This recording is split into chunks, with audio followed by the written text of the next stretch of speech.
de gasto cardíaco y retorno venoso. Entonces, tal vez es una de las clases más importantes que vamos a ver ahorita. Bueno, todas las clases de cardíaco son importantes, pero esta tiene especial significado por el uso que le vamos a dar para poder entender presión arterial mañana, ¿vale? Para poder entenderlo claramente cómo es y para que ustedes de aquí en adelante entiendan cómo es un paciente hipertenso, cómo son los medicamentos antihipertensivos. Es clave que ustedes entiendan esta clase a partir de unos conceptos que vamos a ver. ¿Listos? Entonces, va. ¿Tú me pasas el reto? Dale, saltémonos eso. Yo después te digo por qué. Entonces, vamos a hablar de gasto cardíaco. Entonces, antes de ponerlo acá, lo voy a explicar yo acá, ¿vale? Entonces, ¿cómo es el gasto cardíaco? Imagínate el ventrículo izquierdo, ¿vale? Todos imagínense en el ventrículo izquierdo.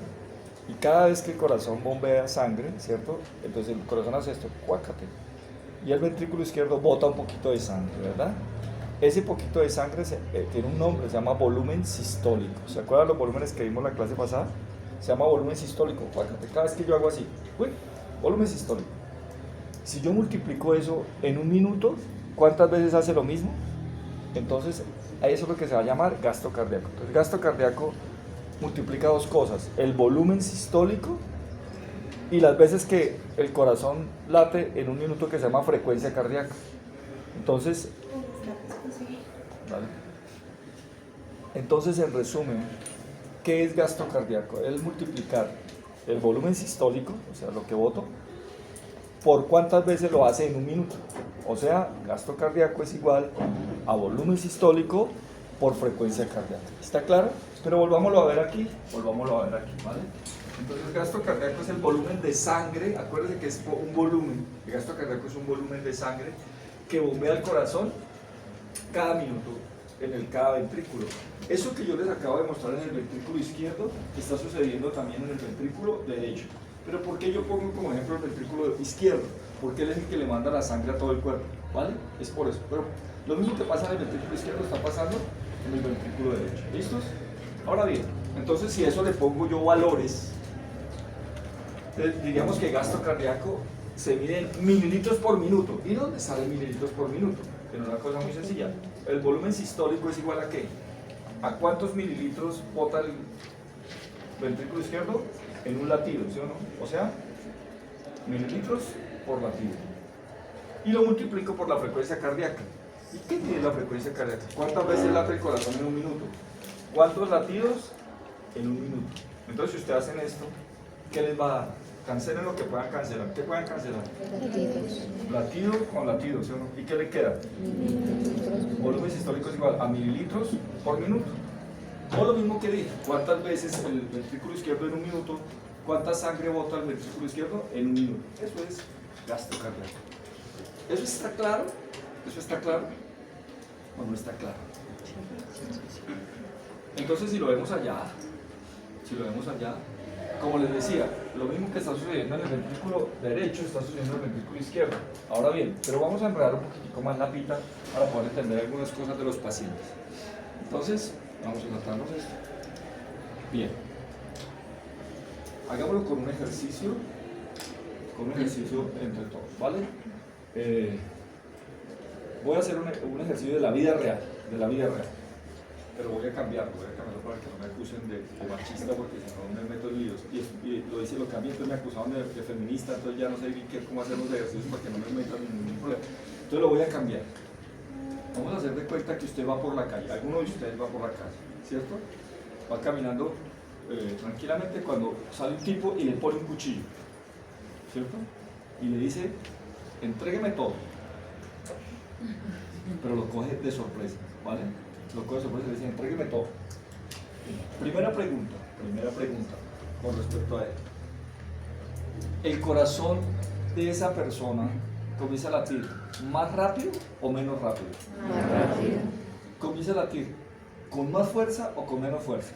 Más fuerza. Bien, y la pregunta que yo les hago, ¿por qué creen ustedes que sucedió eso? ¿Por qué en ese caso? ¿Qué pasó ahí? ¿Qué pasó para que el corazón que estaba, usted iba tranquilo caminando cuando le sacaron un cuchillo y usted inmediatamente, ¿qué pasó? ¿Qué creen?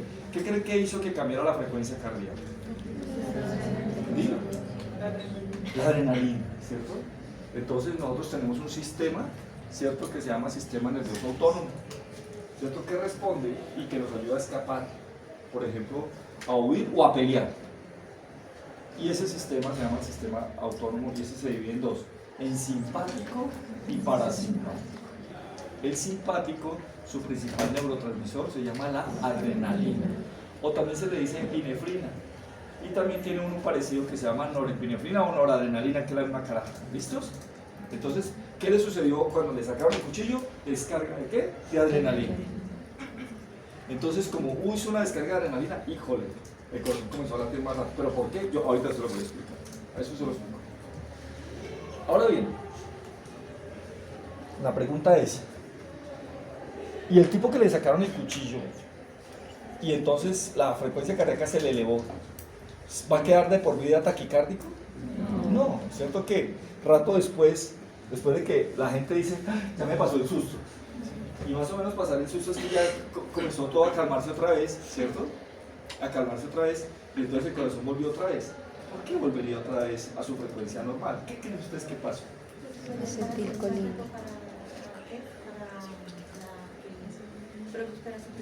Exactamente, para compensar. Entonces, nosotros tenemos sistemas compensadores. Siempre en fisiología hay sistemas. Hay unos sistemas que nos aumentan cosas y hay otros que lo controlan porque no nos quedaríamos taquicárdicos toda la vida. Y no por un susto uno queda taquicárdico, sino que al rato usted ya vuelve a tener su frecuencia normal. Quiere decir que actúan los dos, tanto el simpático como el parasimpático. Pero veámoslo acá, ¿vale? Vamos a ver. Entonces, otra vez estamos. Esta clase va a ser un poquitico de repetir y lo vamos a repetir mañana y se lo voy a hacer repetir muchas veces hasta que ustedes lo van a hacer tranquilamente. Su cerebro ya lo va a hacer sin que yo se los tenga que decir. ¿Listos? Entonces, gasto cardíaco es igual a frecuencia cardíaca por volumen sistólico. Ahora bien, entonces lo que yo les voy a decir ahorita es ¿qué factores hace que cambie el gasto cardíaco? O sea, que el gasto cardíaco sea más o menos, o sea, que el corazón bombee más sangre o bombee menos sangre. Y el primer factor es la frecuencia cardíaca. ¿Y cómo se regula la frecuencia cardíaca? El ejercicio que acabamos de hacer. Ya sea porque alguien le aumente la frecuencia cardíaca o porque algo le disminuya la frecuencia cardíaca. Pero quiero que lo miremos allá entre todos. Entonces, la regulación de la frecuencia cardíaca está por la estimulación de tipo autónomo. La estimulación simpática aumenta, ¿cierto? Entonces, cuando nos asustamos y hay descarga de adrenalina, la adrenalina nos sube la frecuencia cardíaca. ¿Estamos de acuerdo? Y la parasimpática la inhibe, baja la frecuencia cardíaca. Todo a nivel de un nodo que no hemos visto todavía, que se llama el nodo sinoauricular. Ahora bien, yo quiero que vean la imagen acá. Vamos con la imagen para que la cosa sea más didáctica todavía. Aquí dice tiempo, y aquí hay 3 segundos. Y aquí hay 1 segundo, 2 segundos y 3 segundos. Y cada pico, esto es un latido cardíaco. Entonces este hizo clic, un latido, clic, 2 latidos, clic, 3 latidos. O sea, tiene 3 latidos en 3 segundos, ¿sí o no? Pero mira acá, miremos acá. Son los mismos 3 segundos. ¿Y cuántos latidos creen que hay? 1, 2, 3, 4, 5, 6, 7, 8, 9. Si este es el lado A y este es el lado B, ¿cuál es el lado que está estimulado por el parasimpático? ¿El A o el B? El A. ¿Verdad? Para el ejercicio que estamos haciendo. Entonces volvamos a repetir. Entonces, ¿qué eleva la frecuencia cardíaca? ¿El simpático o el parasimpático? Simpático. El simpático. ¿Y cuál es el principal neurotransmisor del simpático? Adrenalina.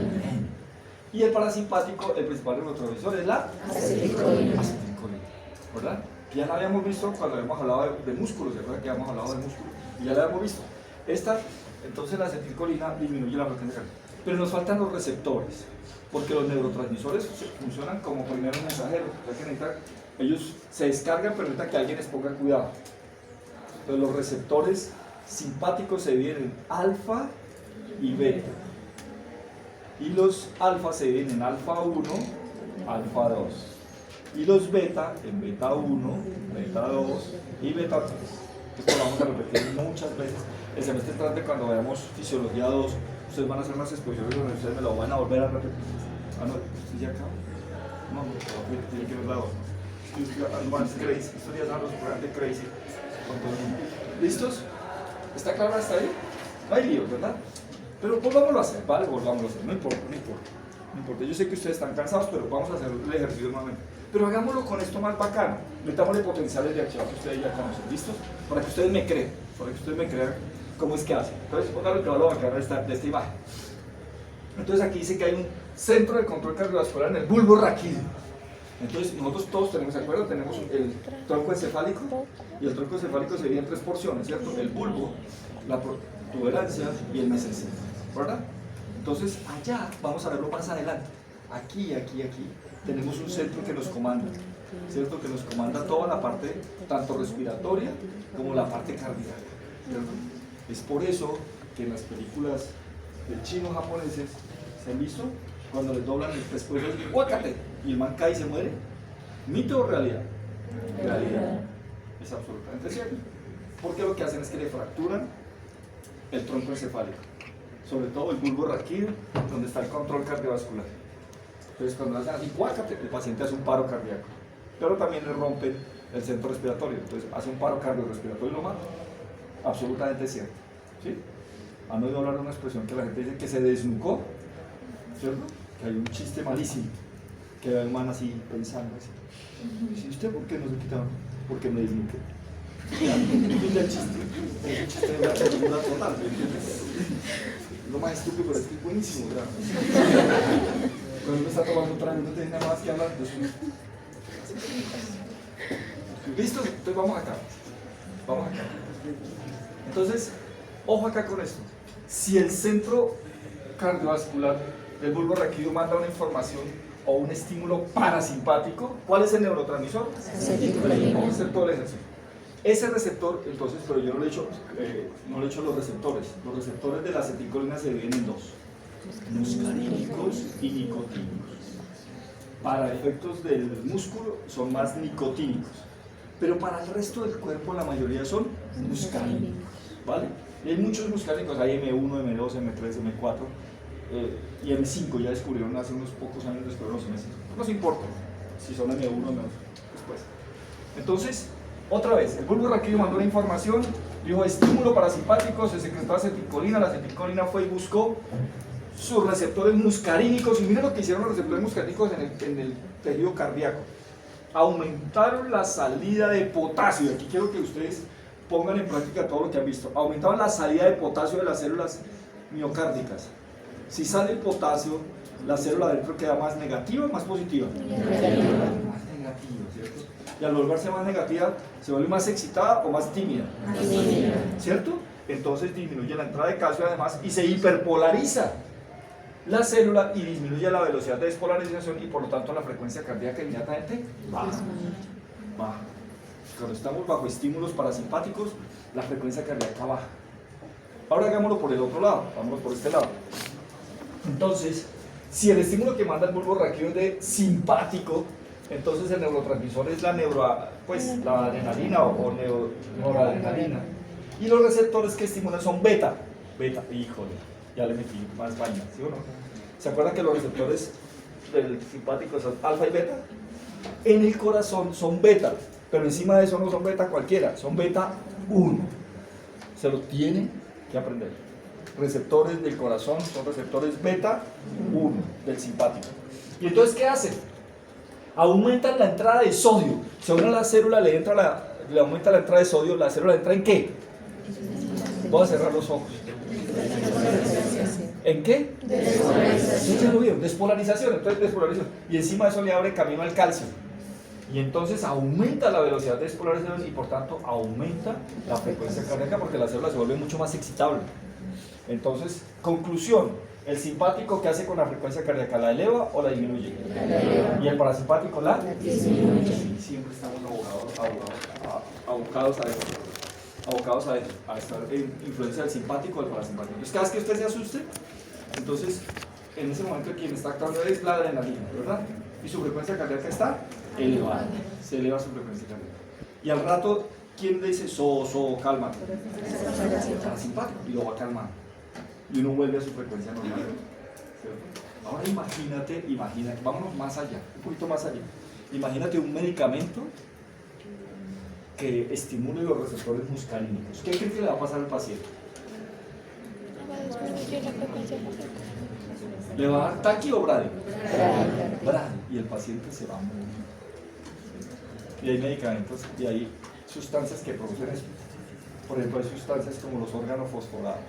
Cuando la gente intenta suicidarse, tomando organofosforados. Los organofosforados son con los que le echan a las plantas en el campo los fungicidas.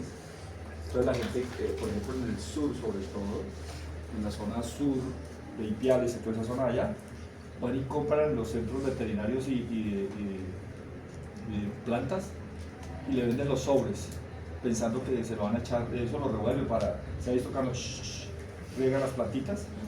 Sí, en las plantitas va bien, pero en los humanitos no, porque son irreversibles, producen un paro cardíaco y los matan. Entonces la gente ya, los muchachos ya saben y se intentan suicidar con esa gente. A veces le van a llegar pacientes a ustedes en urgencias con ese tipo de intoxicación y ya les dirán qué hay que hacer. Pero ahorita no nos vamos a distraer. Otra vez, última vez. Quiero que miren la imagen. Solamente ustedes mirando la imagen, ¿vale? Yo les voy a decir que quiero que miren la imagen. Esto, lo normal es lo gris. ¿Alcanzan a ver lo gris? Yo se lo voy a escribir. ¿Se ve? Y aquí está también, mira, lo gris. 1, 2 y 3. Y aquí también. 1, 2 y 3. Ahora bien, si ven que hay ahora después hay una línea roja y una azul. Entonces, la que está en roja es estímulo ¿de qué tipo? Porque la frecuencia cardíaca, ¿qué pasó? ¿Subió o disminuyó? ¿Cómo así? Se aumentó. ¿Aumentó o disminuyó? Aumentó, pues sí. 1, 2, 3, 4 y 5. 5 es más que 3.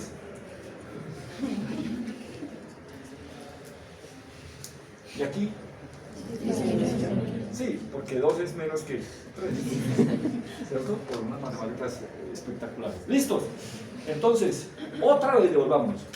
Gasto cardíaco es igual a frecuencia cardíaca por volumen sistólico. Si el paciente quiere, o cualquiera de nosotros quiere cambiar su gasto cardíaco, ¿puede cambiarlo por frecuencia cardíaca? Sí. ¿Cómo la puede aumentar?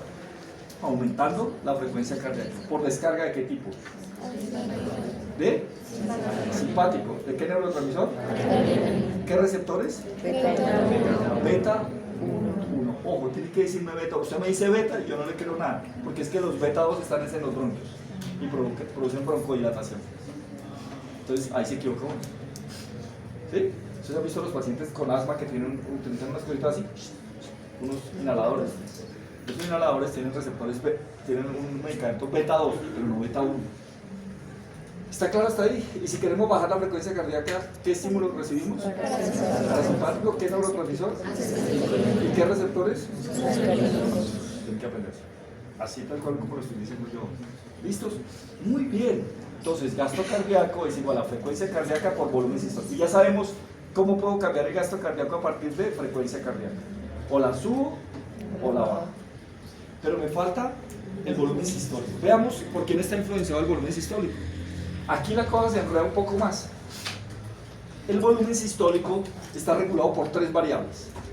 Uno que se llama volumen telediastólico. ¿Alguna vez le han mencionado volumen telediastólico? Sí, yo hace 8 días. El sábado por la mañana, ¿cierto? Yo les dije cuál era el volumen telediastólico, ¿se acuerdan? También se llamaba volumen de final de diástole. Segunda variable que puede alterar el volumen sistólico se llama resistencia periférica total. Yo le voy a explicar cada una, no se preocupe. Y la tercera se llama contractilidad. Contractilidad. ¿Usted ha escuchado a la gente cuando se acuerda del man del susto? Y entonces digo, uy, no, mi corazón está acelerado y siento que se me va a salir. ¿No ha escuchado a la gente decir eso? Que el corazón se le va a salir. ¿Por dónde se le puede salir? Dios, a menos que tenga una crema llena para sacar el corazón y volverlo a meter, no se sale. O lo alaja por la jeta, puede decir. El man tiene espíritu de dragón, una cosa así. Pero no puede. Pero la gente lo dice así, ¿sí o no? La gente dice así, que se le va a salir el corazón. Ese que se le va a salir el corazón, lo que le está intentando decir es que el corazón se está contrayendo con mucha fuerza y siente que, ¿cierto? Y otra expresión que ustedes han escuchado hablar es de las palpitaciones. ¿Han escuchado hablar de la gente diciendo, siento palpitaciones, ¿cierto?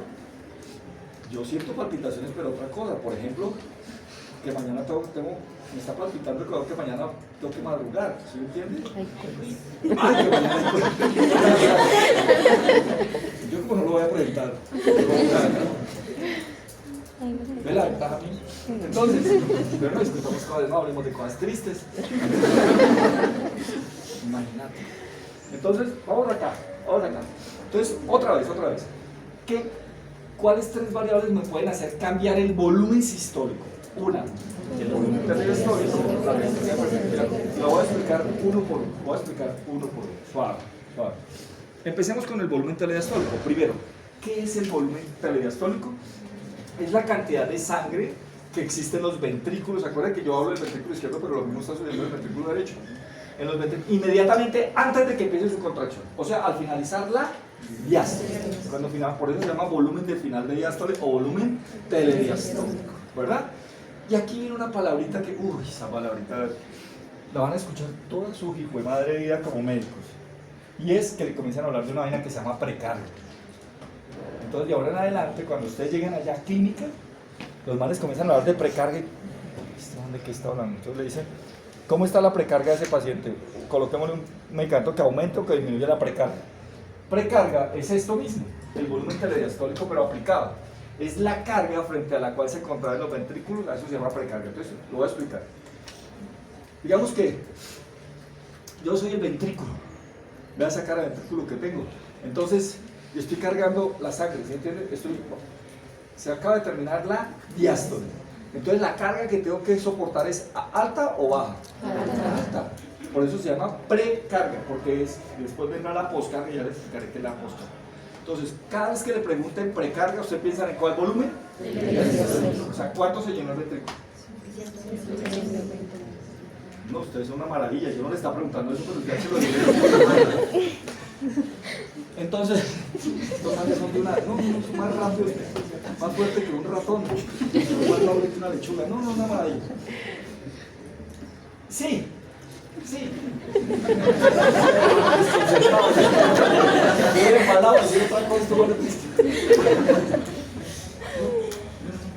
Sigo mi clase porque saltémonos esta cosa, yo después le digo. Entonces, ¿se acuerda que son tres cosas las que pueden cambiar el volumen sistólico? La primera es el volumen. Ahora, pero pensemos en él. ¿Usted cree que es directamente proporcional o inversamente proporcional? Me explico. Entre más precarga, ¿habrá más volumen sistólico? Sí. Claro, entre más se llena el ventrículo, más puedo botar.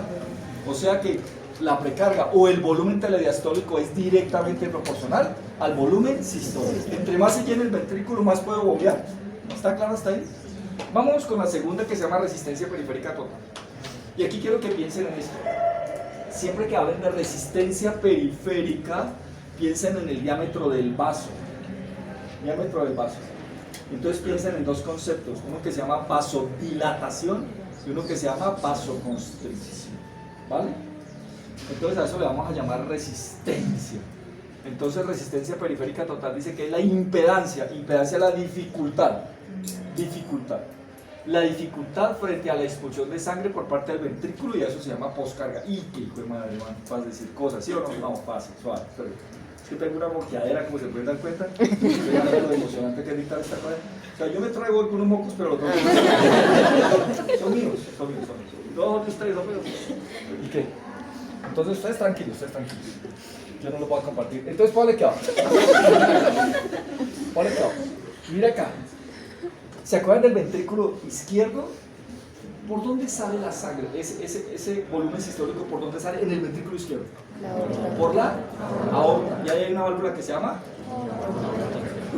no van a decir que no, por Dios, yo no quiero ponerlos a hacer cosas en plastilina, pero si quieren, yo los pongo a hacer en plastilina. ¿Cómo se llama la válvula? Aórtica. ¿Esa es semilunar o atrioventricular? Semilunar. ¿Esa juega papel importante en el primer ruido cardíaco o segundo ruido cardíaco? Segundo. No, es que ustedes son lo mejor que me ha pasado en la vida. Después de Manuel y Nicolás, ¿cómo que vamos a abrir? Ajá. Entonces, vamos acá. Entonces, imagínate que estamos hablando de resistencia periférica total. Si la aorta se cierra, ¿el volumen sistólico saldrá fácil o difícil? Difícil. Y resistencia es la dificultad que le pones. Entonces, entre más cerrado esté el vaso, es porque tiene más resistencia o menos resistencia. ¿Está poniendo más resistencia o menos resistencia? Más resistencia. Y entre más resistencia, más volumen sistólico o menos volumen sistólico.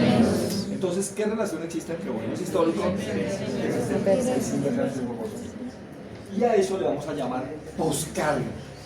Entonces, cada vez que le hablen de precarga, ustedes piensan en volumen telediastólico. Pero cuando le digan poscarga, ustedes piensan en vasoconstricción y vasodilatación, o sea, en resistencia periférica. ¿Está claro el concepto? Si se dan cuenta la cantidad de conceptos que vamos a ver hoy, y faltan muchos más hoy. La clase de hoy es absolutamente indispensable. Voy a hacer propaganda. Esta clase de hoy, yo hice un canal de YouTube algún día y esa clase está montada ahí. Ahí está.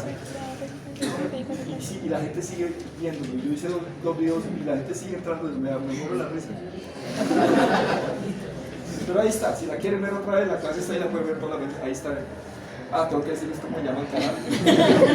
Bueno, el canal se llama Profe Pedroso. Ahí está.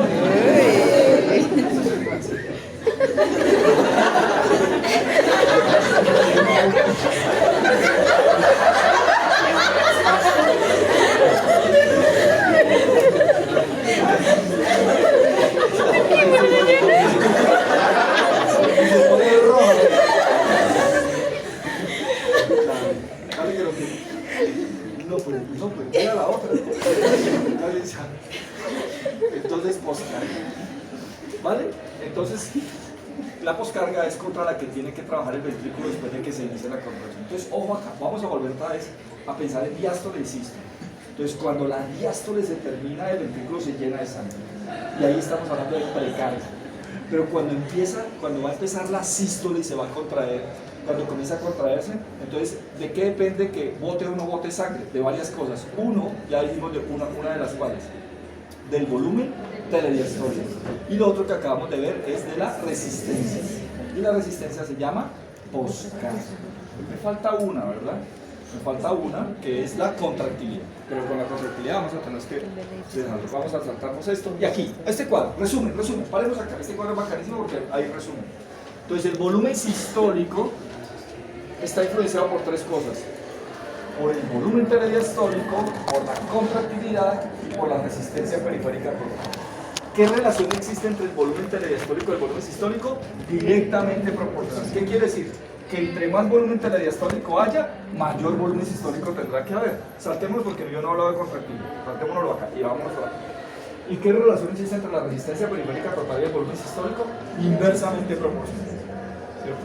Si yo les digo coloquen ahí en su espacio, coloquen la palabra poscarga, ¿la colocan al lado derecho o al lado izquierdo? Al lado derecho, ¿cierto? Aquí estamos hablando de poscarga y allá estaremos hablando de precarga, ¿vale? Pero me falta hablar de contractilidad. Entonces, hablemos de contractilidad. No, ahorita me voy a volver a esta diapositiva. Y entonces, préstame un cauchito con el que se agarran algo. Un cauchito. Este. Vamos a hacer magia con este caucho. ¿Es de los buenos? Se lo compran los paisas. Este es Temu. Esto es Temu. Ponle acá. Hagamos de cuenta que este caucho, estas son las fibras miocárdicas. Entonces, vamos a hablar de contractilidad. Es que si cierro la puerta nos ahogamos del calor. Si la devolvemos no pueden escuchar. Ponle acá. Entonces, estas son las fibras miocárdicas. Voy a hablar de contractilidad. O sea, cómo se contrae, con qué fuerza se contrae el corazón. Entonces, hay dos cosas que estimulan cómo se contrae el corazón. Unas se llama el control intrínseco, o sea, propio de la fibra, y uno extrínseco. Voy a explicar primero el intrínseco. O sea, es la capacidad intrínseca que tiene la fibra para contraerse y relajarse. ¿Sí? Dos manes muy pichines que eran panas se llamaban Frank y Starling. Y Frank y Starling propusieron una vaina hace muchísimos años. Y dijeron que la fuerza de contracción ventricular varía de manera directa con el volumen telediastólico. Chingo eso. Eso le valió un premio Nobel. O sea, $1 millón. Nada mal, ¿no? Por proponer una cosa, pues, 4.500 millones de pobres no le cae nada mal a nada. Entonces los manes se la ganaron. Y entonces uno dice, pero es que es un chingo, no jodas, pues apaga usted, ¿por qué no lo dijo? Entonces, vámonos acá. Dice que el control intrínseco de la fuerza de contracción es debido al grado de estiramiento, vamos a hacerlo acá, grado de estiramiento del miocardio por el volumen telediastólico. ¿Se acuerdan del volumen telediastólico? O sea, estas son las fibras del ventrículo izquierdo. Y le comenzó a llegar sangre, ¿sí? Y se comenzó a llenar. Si se comienza a llenar, ¿qué le pasa a estas fibras? ¿Se estiran más o se estiran menos? Se estira Más. Y entonces, debido al grado de estiramiento por el volumen telediastólico. Si se aumenta el volumen telediastólico, ¿estas se estiran más? Se estiran más. Y al estirarse más, miren esta maravilla. ¿Cuándo le va a doler a ella más en la mano? ¿Cuando yo le casque así? ¿O cuando yo le casque así? Así. ¿Entre más estirado o menos estirado? Más estirado. Entre más estirado. Entonces lo mismo pasa con las fibras miocárdicas. Entonces yo le comienzo a echar, digamos que esta es una fibra miocardio, y yo le comienzo a echar volumen. Entonces ellas tienen que comenzar, para que quepa más, tienen que estirarse más. Pero entre más estiren, cuando se contraiga, cuando haga sístole, ¿va a ser con más fuerza o menos fuerza? Maravilla, Frank está. $1 millón porque se les saben. Piensen, mis hijos, cuando quieren salir de pobre rápido, piensen. Se van a mamar 10 años de estudio ahí cuando Frank está, me lo dijeron en un par bullones. Entonces, ¿está claro? Pero ahora fíjate una cosa muy interesante. ¿Se han dado cuenta que si yo me pongo a fregar con el caucho, me voy a dañar? Esto costó como, no sé. Entonces, ¿qué pasa cuando los cauchos uno comienza a estirarlos y a jalar, a estirarlos? ¿Sí se han dado cuenta que llega un momento en que ya no se estiran más? ¿O se quedan estirados? Y que cuando uno quiere volver ya no vuelven más. Es más, con nosotros, con las banditas, se rompe. Eso mismo le pasa al corazón. No, todo. Pero no de la noche a la mañana, ¿verdad? Entonces el corazón, imagínate que el corazón comenzó a latir, sus fibras miocárdicas comenzaron a latir el día 20, día 20. Tenía 3 semanas de embarazo su mamá cuando ya sus fibras comenzaron a hacer esto. Y nunca han parado. Pues ella no puede decir, ay no, hay puente. No, yo ese puente no trabajo, el corazón no trabaja el puente porque el 1 de enero no, qué pereza, yo no trabajo, no puedas. El corazón trabaja todos los días. Y se estiran, y se contraen, y se estiran, y se contraen, y se estiran. Imagínate a los 80 años, las fibras siguen estirando y contrayendo. ¿Se acuerdan que si uno le comienza a hacer así, se quedan así? Cuando se quedan así, ¿usted qué cree que sucede?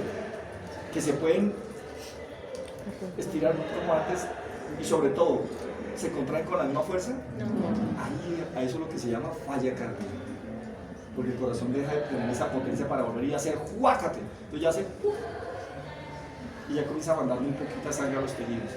Y por eso los pacientes con falla cardíaca comienzan a hincharse, se les pone fría las piernas. Después lo entenderán después. Ahorita no. Entonces, devolvámonos. Contractilidad. ¿De qué depende la contractilidad? De 2 cosas. De las características intrínsecas de la fibra. Ley de Frank-Starling, que dijo que a mayor volumen telediastólico, mayor estiramiento de la fibra. Si a mayor estiramiento de las fibras, más fuerza de contracción. ¿Estamos de acuerdo? Pero hay otra cosa que también influye. ¿Usted se acuerda del que le pegaron, le iban a pegar la puñalada porque le iban a atracar? ¿Se acuerda que él dijo, se me aceleró el corazón pero se me va a salir? ¿Qué quiere decir? Que se está contrayendo con más fuerza o con menos fuerza. Más fuerza. Con más fuerza.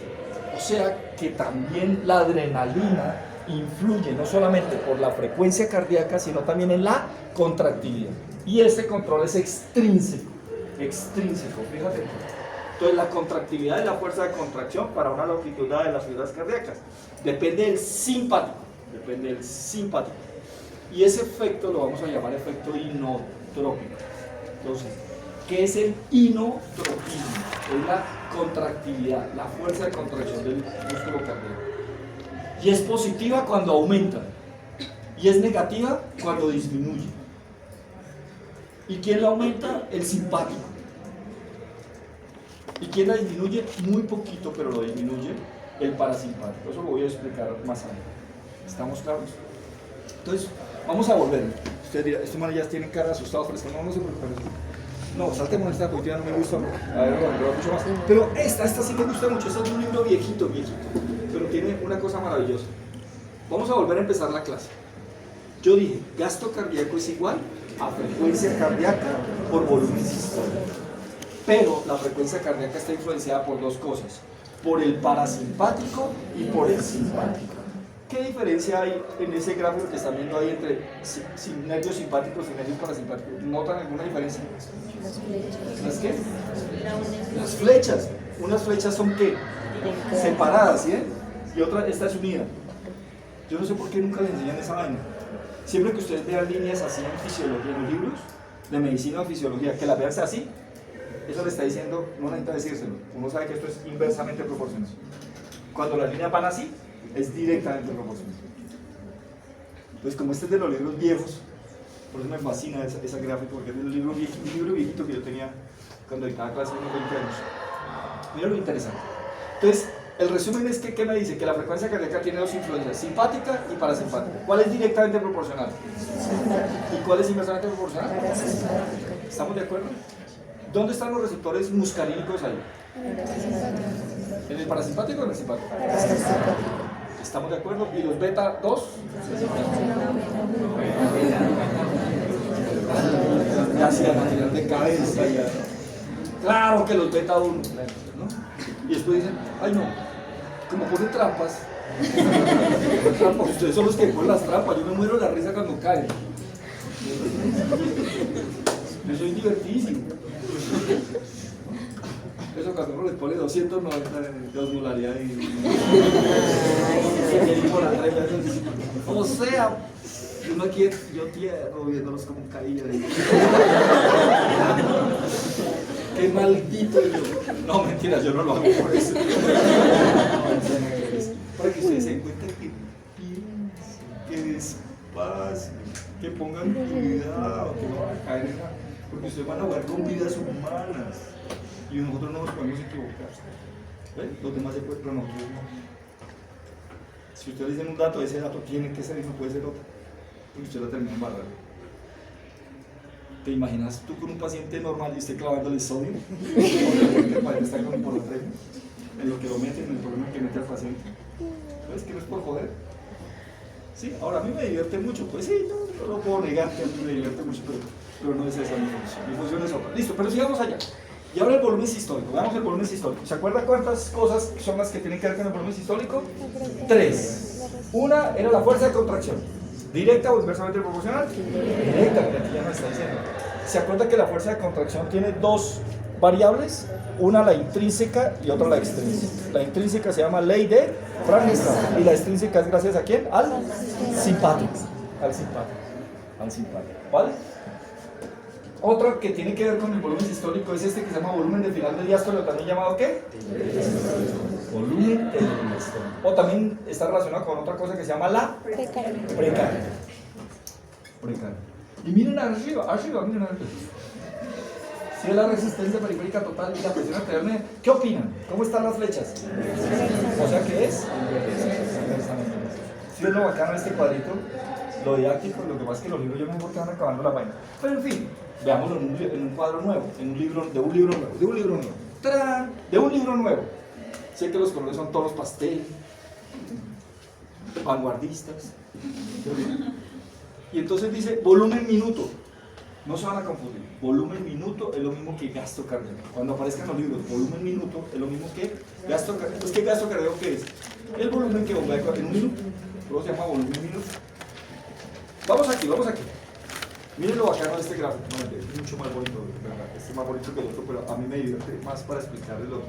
Miren acá, volumen minuto o gasto cardíaco es igual a frecuencia cardíaca por volumen sistólico. Y la frecuencia cardíaca está influenciada por dos cosas. Está determinada la velocidad de exploración de las células autonómicas. Disminuye debido a la inervación y aumenta debido a la inervación. ¿Con qué neurotransmisor? No, ustedes son una maravilla. Otra vez. Listo. Vámonos al volumen sistólico. El volumen sistólico tiene tres cosas que lo afectan. La y el. ¿De qué falta algo? ¿Ve que ves mejor el otro, el libro viejo? Porque aquí falta una cosa y lo dejamos por la mitad. ¿Hasta aquí bien? Fíjate que ya prácticamente acabé con la clase. No, ya me falta un pedacito chiquitico, pero ya salí de lo más complicado. Entonces, ahora ustedes solitos piensen en lo que acaban de ver, en los conceptos que ustedes ya tienen que manejar. Precardia. Yo se los digo y ustedes piensan solitos ustedes mismos. Precarga, poscarga, ley de Frank-Starling, volumen sistólico, volumen telediastólico, resistencia periférica total, receptores muscarínicos, receptores beta 1, adrenalina, acetilcolina, quiénes directamente proporcionales y quiénes inversamente proporcionales. ¿Está claro? Bien. Ahorita me falta para esta clase, que la voy a tener, pero mañana vamos a volver a insistir. Mañana vamos a volver a insistir y vamos a volver a insistir, pero ya vamos a ponerle, me falta agregarle otra cosa que se llama presión arterial. La clase de mañana se va a tratar de presión arterial. ¿Listos? Pero miren lo que falta acá, retorno venoso. Entonces, ¿qué es el retorno venoso? El retorno venoso de la sangre al corazón a través de las venas, o sea, es como la sangre se devuelve otra vez al corazón, ¿verdad? Y se devuelve gracias a una vaina que se llama presión venosa. Pero ¿se acuerdan cuando vimos microcirculación? ¿Y qué dijimos que cómo era la presión de las venas? ¿Alta o baja? Requete baja. Imagínate. Entonces la presión venosa es la fuerza motriz para el retorno de la sangre al corazón. ¿Y es alta o baja? Entonces poseemos problemas. Porque las venas son vasos de capacidad, le cabe mucha sangre, pero de baja presión. Las venas tienen mayor distensibilidad porque sus paredes musculares son mucho más delgaditas, ¿se acuerdan que ya la hemos visto? Entonces, ¿qué podemos decir? Imagínate que la presión venosa media es 2 milímetros de mercurio, o sea, eso es nada, debido a la caída de la presión entre arterias y capilares y a la gran distensibilidad venosa. Si yo cojo las venas, y se me cayó. ¿Este es mío? Está amarillo, sí, este es mío. ¿Cuál es el sufrimiento de ustedes? Yo veré qué hago con ellos. Entonces, es mayor en vénulas y revuelven salidos de gas. ¿Qué creen que la jalea no tiene moco? Yo estoy volviendo con más, pero no con mis propios mocos. Entonces, es mayor en vénulas, 10 milímetros de mercurio, y menor en la unión. Imagínate que la unión cava aurícula derecha, cuando la sangre llega, mire con qué presión llega. 0, llega gateando, llega así, casi no va a llegar. Entonces la pregunta es, ¿y entonces cómo hace para llegar? Sobre todo de miembros inferiores, ¿cómo hace para llegar? Ustedes ya lo saben, pero yo se lo voy a volver a repetir, eso se lo digo en anatomía. Hay 3 cosas que influyen. Una, la actividad nerviosa simpática. En este caso, en las venas. Las venas reciben estimulación. ¿Se acuerdan de los vasovasorum y de los vasonervorum en histología? ¿Alguna vez los vimos? Entonces, los vasos tienen nervios. En este caso, nervios simpáticos, ¿cierto? ¿Y se acuerdan del tono vasomotor? Entonces yo le dije que no era completamente... ¿Llovió? Que llueva y demás. ¿Tienen moto? ¿Quién tiene moto? Se va a mojar. Más de malas. Yo tengo el bus. Yo me monto en la C5 y no tengo problema. Entonces, está lloviendo. Pero se va a mojar. ¿Qué hacen? Entonces la actividad simpática está ahí, ¿vale? Entonces, ojo acá, el simpático produce vasodilatación o vasoconstricción. Yo no se lo he dicho, pero se lo voy a decir ahora. El simpático produce vasoconstricción en tejidos periféricos. ¿Por qué receptores? Alfa 1. Y aquí entonces vamos a aumentar. Beta 1 solamente para corazón. Para vasos sanguíneos periféricos, alfa 1. ¿Y qué produce? Vasoconstricción. Entonces, mira acá. Dice que la actividad nerviosa simpática ayuda a devolver la sangre. ¿Por qué? Porque entonces comienza a producir vasoconstricción, haciendo que la sangre comience a devolverse. Pero necesita una ayuda, y la ayuda es por el bombeo ejercido por el músculo esquelético. ¿Se acuerdan que ustedes se lo mostraron en el semestre pasado en anatomía y le dijeron que los músculos, por ejemplo, los gemelos, están aquí, y por el medio de los gemelos pasan vasos sanguíneos? Entonces, claro, cuando usted camina, los músculos hacen un ejercicio de bomba y hace que la sangre vaya para arriba. Con una particularidad, y es que las venas tienen válvulas. Y las válvulas impiden que la sangre se devuelva, ¿vale? Si esas válvulas se dañan, la sangre comienza a acumularse. Y eso se llama vena varices. Por favor, con plural. no se llaman venas varis. La vena varis es la de la señora. Ustedes son médicos. Venas varices. Se llaman venas varices. ¿Listos? Es por eso. Es por eso que se llaman las venas varices, porque se dañan las válvulas. Ahora bien, entonces ya tenemos dos cosas que nos ayudan a que la sangre se devuelva, sobre todo al miembro inferior. Uno, el simpático. Dos, los músculos, el músculo esquelético. Y tres, la diferencia de presión entre la cavidad torácica y abdominal. Esta se la voy a explicar yo. ¿Se acuerdan que vamos de aquí para allá y necesitamos llegar acá al corazón? Entonces necesitamos que la sangre pase de la cavidad abdominal a la cavidad torácica. Y entonces, para que pase de la cavidad abdominal a la cavidad torácica, tiene que disminuir la presión del tórax y aumentar la presión del abdomen. ¿Cierto? Porque si fuera al revés, si aumentaba la del tórax y disminuye la del abdomen, la sangre iría desde para abajo y necesitamos ir desde para arriba. Eso sucede por la respiración. ¿Y cuando disminuimos la presión torácica? En inspiración. Cuando inspiramos, pues no lo voy a hacer porque pues, no está bien. Ustedes no se dan cuenta, pero uno inspira y expira. ¿Cierto? Cuando inspira, baja la presión y ahí pasa sangre. Cuando inspira, la aumenta y ya no pasa sangre. Y así la sangre, ese vaivén, el que nos lleva a eso. ¿Cuáles son las tres cosas que ayudan al retorno venoso? Uno, la actividad nerviosa simpática, receptores alfa 1 que producen vasoconstricción.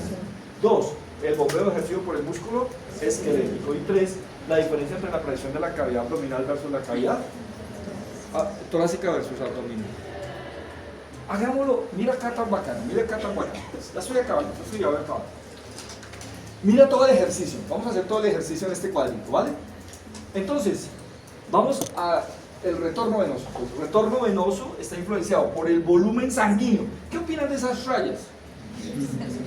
Miren aquí dice volumen de orina. ¿Cómo lo interpretan? ¿Ustedes solitos? ¿Qué es qué? ¿Y cómo lo, sí, eso lo dicen ustedes. ¿Pero cómo lo interpretan? Claro, entre más orine usted, menos volumen sanguíneo. Menos volumen sanguíneo. ¿Cierto? Y entonces, ¿qué pasará con el retorno venoso? Pues disminuye, ¿sí? Después veremos si necesitamos o no necesitamos. Ahora bien, ¿por qué otras cosas está influenciada el retorno venoso? Por la presión venosa. Y la presión venosa está influenciada por dos cosas. Por la vasoconstricción, y la vasoconstricción depende de quién? Del simpático. ¿Por qué receptores? Alfa 1. ¿Sí o para qué? Y además la presión venosa también está influenciada por el bombeo del músculo esquelético. ¿Sí ven aquí el resumen? Pero me falta una. ¿Se acuerda la diferencia de presiones abdominal y torácica? Eso se da gracias a la respiración. En la respiración la presión debe volver, la torácica debe volverse más que para que deje pasar y aumentar el retorno. Y el retorno venoso nos va a aumentar. Si la sangre llega a la aurícula derecha, eso me va a aumentar el volumen. Y el volumen telediastólico me aumenta el volumen. Y el volumen sistólico me aumenta el. Así se lo tienen que hacer. Y no les puedo olvidar. Y mañana le vamos a meter, por último, presión arterial. Para que ustedes entiendan, por ejemplo, por qué cuando yo le doy a un paciente un medicamento que se llama diurético, lo pongo a orinar y se baja la presión arterial para los hipertensos.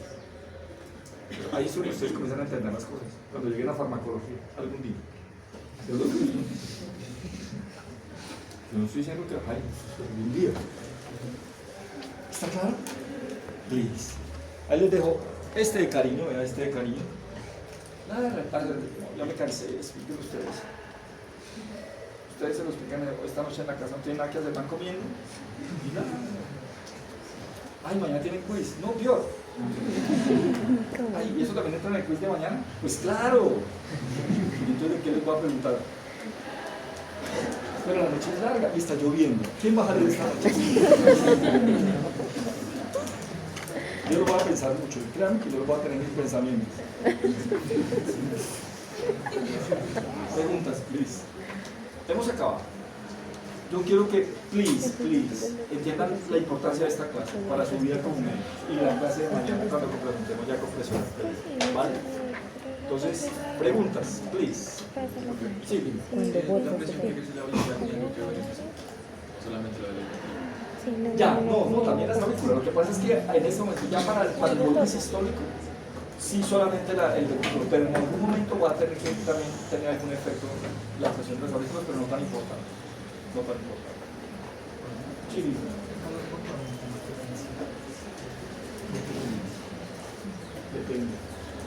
pero no siempre, o sea, no siempre aumenta. Y a veces la aumenta, pero sin ponerlo taquicardia. Y eso tiene una explicación lógica también dada por una cosa que se llama el metabolismo. Entonces, en el afán de, si es usted que está produciendo el calor, el que está aumentando la temperatura, está trabajando más. Y si trabaja más, su corazón tiene que trabajar más. Entonces, aumenta la presión, pero no tan exagerado. Bien, sí. ¿De qué hablas? ¿De qué hablas? De la banda hasta el cardíaco y con el tiempo iba cambiando. ¿Qué pasa con este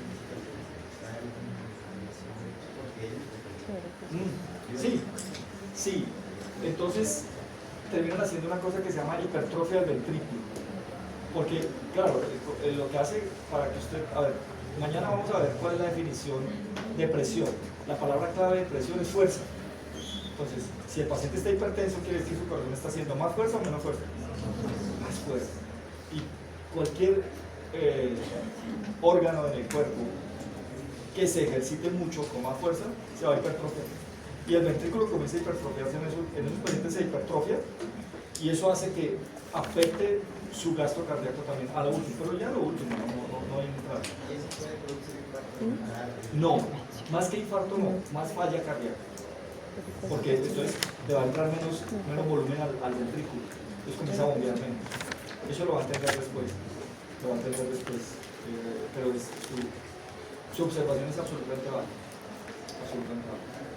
Sí. ¿También hay medicamentos que para los receptores beta 1? Sí, hay medicamentos que se llaman beta bloqueadores. Y hay beta bloqueadores de los dos, que bloquean el beta 1 y el beta 2. Y hay unos que se llaman beta bloqueadores cardioselectivos, como el carvedilol y alvedilol, unos que terminan en ol, ¿cierto? Que solamente bloquean los receptores beta 1, entonces le bajan la frecuencia cardíaca al paciente. La baja, porque lo bloquean los receptores. A partir de ahí es que uno comienza a entender, híjole, ¿por qué le ponemos este medicamento a este paciente en falla o en infarto del cuello miocardio, o por qué le bajo la frecuencia, la presión arterial por ahí? Sí. Fíjate otra cosa que yo le puedo bajar la presión arterial a un paciente vasodilatando. Le quito resistencia. Yo le doy un vasodilatador. Por ejemplo, le doy medicamentos que inhiban los canales de calcio. Si no hay canales de calcio, no hay contracción de músculo liso. No hay contracción de músculo liso, se dilata y se abren los vasos y se baja la presión arterial. ¿Sí? ¿Ven la importancia de esta clase? Es absolutamente importante. Y la de mañana para complementar. Sí, El exceso de los vasodilatadores, por ejemplo, podría dañar los dos casos. no, imagínate que tumba la presión arterial y lo pone en el paciente hipotenso. A veces hay pacientes que la primera dosis de estos tipos de antihipertensión le tumban mucho la presión arterial y lo marean y lo pueden hacer caer. Se llama hipotensión ortostática. Mañana vamos a hablar de hipotensión ortostática y entonces, bueno, lo van a entender mejor. ¿Listos? Please. ¿Bien desayunados? Clase larga. Pues mi clase larga ya sabe cuál es.